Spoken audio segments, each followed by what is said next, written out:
संदेश देना चाहेंगे?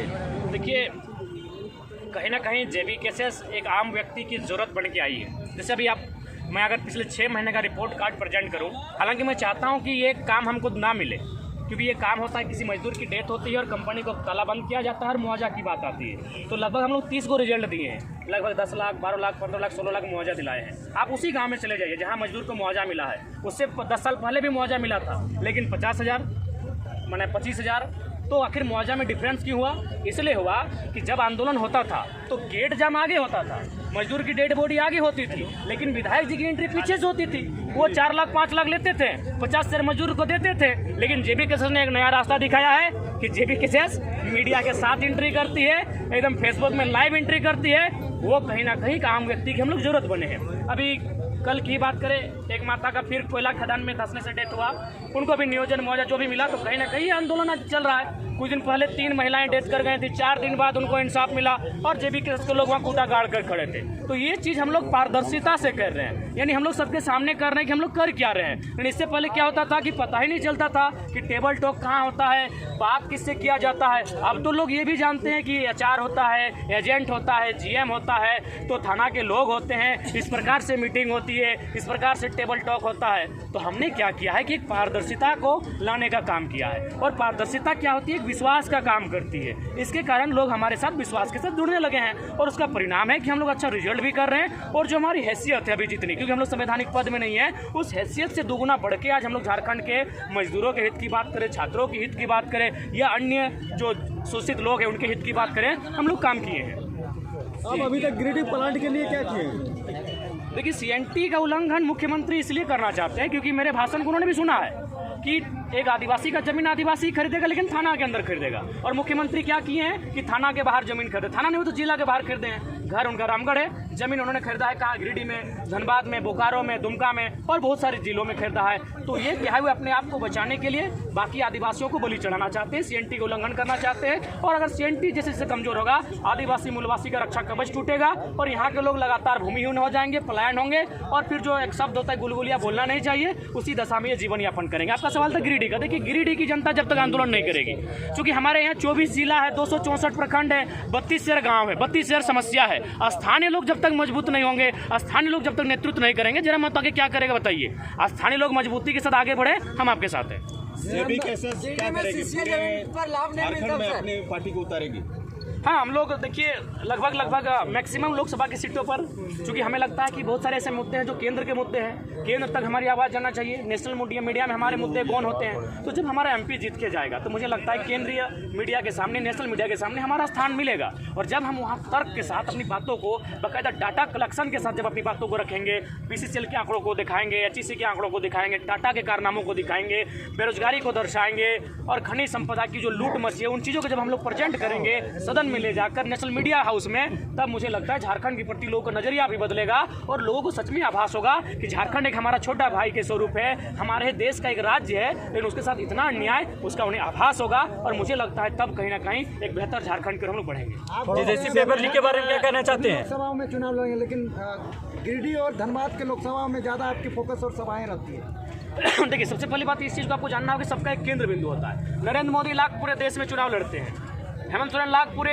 राज्य में चुनाव लड़ते हैं, लेकिन वो बरहेट दुमका उनका चूंकि बेस है, नरेंद्र मोदी का अभी बनारस को बेस बना के रखें, सबका एक बेस होता है। देखिए, चुनाव का मतलब क्या होता है कि आप शुरुआत एक जगह से होती है, लेकिन जब आगे बढ़ते हैं तो उसका प्रचार फैलता है। आग छोटी सी होती है चिंगारी, लेकिन वो धकते धकते फैलती है। तो हमारा बेस कहीं ना कहीं धनबाद बोकारो ये सर्वमान्य है, ये सर्वविदित है। तो हम लोग अपने बेस में हैं और बेस के आधार के बाद हम लोग बढ़ रहे हैं। ऐसा नहीं है कोडरमा लोकसभा में है, फिर हम लोग कुछ दिन बाद दुमका लोकसभा में दिखेंगे। कितने जिलों तक पहुँच पाई है जेबी केसेस की टीम? लगभग 20 जिलों तक हम लोग पहुँच चुके हैं। उम्मीदवार की घोषणा कब तक होगी? उम्मीदवार की घोषणा मैंने नए साल के स्टार्टिंग में हो जाएगी। जैसे पेपर लीक के बारे में क्या कहना चाहते हैं? पेपर लीक के बारे में पेपर लीक के बारे में हम ये कहना चाहेंगे कि छात्रों के साथ इस राज्य में लगातार छल कपट किया जा रहा है। और इसका कारण है कि जो लोग कभी छात्र जीवन में फेलियर रहे हैं, जो लोग कभी छात्र जीवन में मेहनत नहीं किए, संघर्ष नहीं किए, वे लोग नेता मंत्री बने हैं। घरों में 5 गो नॉन मैट्रिक है।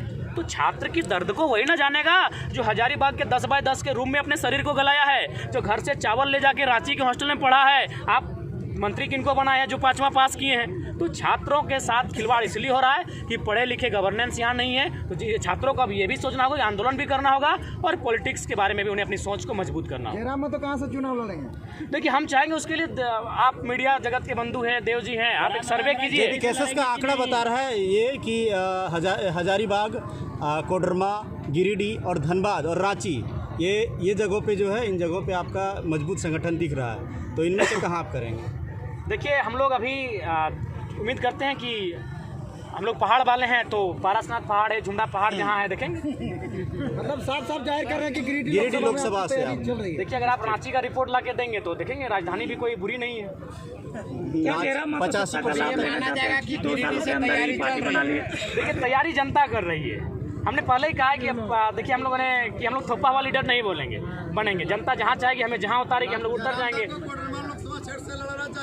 तो अगर जनता चाहेगी तो कोडरमा से ही लड़ जाएंगे। अभी आप कोडरमा लोकसभा क्षेत्र में हैं। कोडरमा लोकसभा अभ्रक की नगरी बोली जाती है। यहाँ का पलायन का मामला बहुत ज़्यादा है। तो आप किन मुद्दों को देखिए, इसके लिए माइंस एक्ट में आपको सुधार करने की आवश्यकता होगी, लेबर एक्ट में आपको सुधार करने की आवश्यकता होगी, और ये सेंट्रल विषय है। तो सेंट्रल में जब तक कोई तर्क से, देखिए सबसे बड़ा चीज़ है आज नेताओं का आप बयान देखते हैं, क्या बयान होता है? हिंदू मुस्लिम पे बयान होता है, इंडिया पाकिस्तान में बयान होता है। तो ऐसे बयान नहीं होने चाहिए, तर्क होना चाहिए। किसी भी पॉलिसी पर अगर चर्चा करें तर्क होना चाहिए।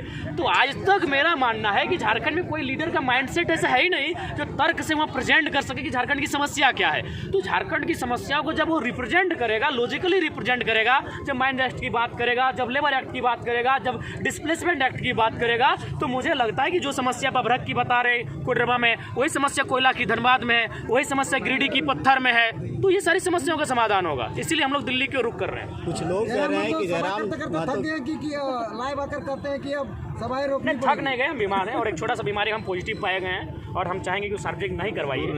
आप चाहिए तो डॉक्टर का रिपोर्ट मेरी जेब में है, दवा मेरी गाड़ी में है, आपको दिखा सकते हैं। लेकिन इसीलिए, और मैं कुछ दिन बाद थोड़ा सा कुछ लोग कह रहे हैं कि जयराम महतो के पास नीति नहीं है, बस वैसे ही चल रहे हैं। क्या कहना? अच्छा, एक बात बताइए, तो मीडिया लोग हैं, कुछ लोग ये बात अब क्यों सुनना? हमने तो सारी नीति आपके सामने रिप्रेजेंट कर दिया कि हम क्या करेंगे क्या नहीं करेंगे। आप डिबेट कीजिए, आप मीडिया लोग आपस में बैठ के डिबेट कीजिए। आंकड़ा लगा रहे हैं लोग कि कहीं ना कहीं आप किसी राष्ट्रीय पार्टी के साथ सम्मिलित होंगे। नहीं, राष्ट्रीय पार्टी के साथ सम्मिलित नहीं होंगे। हम लोग इंडिपेंडेंट रहेंगे, झारखंड के मुद्दों के साथ रहेंगे। नहीं तो फिर देखिए, माननीय प्रधानमंत्री आए थे लेकिन 1932 में बात नहीं कर पाए। अभी तक आपका जेबी केसेस का रजिस्ट्रेशन नहीं हुई है, पार्टी का लोगो नहीं आया है, सिंबल नहीं आया है, तो लोग यही समझ रहे हैं। अरे कोई पार्टी को उठा लेंगे, बहुत सारी पार्टी जमीन के नीचे दफन है। 1932 जेबी कैसे लागू करें? देखिए, उसके लिए आपको कम से कम 2 घंटा का चर्चा करना होगा, जो अभी पॉसिबल नहीं है। उसके लिए हमारे पास 4-5 कॉलम होंगे, जिनमें आपका 32 का खतियान आएगा, जिलों का अंतिम सर्विस सेटलमेंट आएगा, हुक्मनामा आएगा, पट्टानामा आएगा, भाषा संस्कृति आएगी, राजपट्टे, पत्रिकाएं आएंगी। तो बहुत सारे ऐसे विषय हैं जिनको आप चर्चा करने के बाद कॉलम 1, 2, 3 के आधार पर हम लोग स्थानीयता को तय कर सकते हैं। अब लोग गिरिडीह लोकसभा को लेकर भी प्रश्न पूछिए, कोई दिक्कत नहीं। देखिए, युवाओं को पैगाम यही देना चाहिए कि आंदोलन का शुरुआत युवाओं से हुआ था।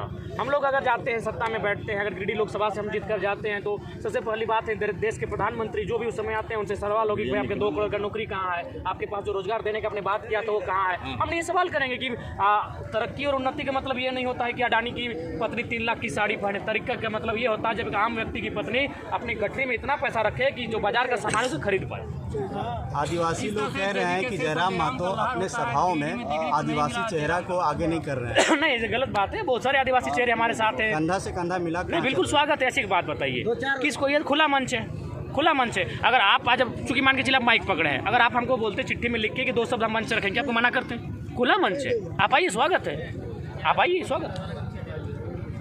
जेबी केसेस और जयराम का जो लहर है गिरिडीह में देखने को नहीं मिला। नहीं, बिल्कुल कैसे देखने को मिला? शानदार लहर है। हम लोग विचारधारा है और अब हम लोग नुक्कड़ सभा में तब्दील हो चुके हैं। अब बड़ी सभाएं नहीं होंगी।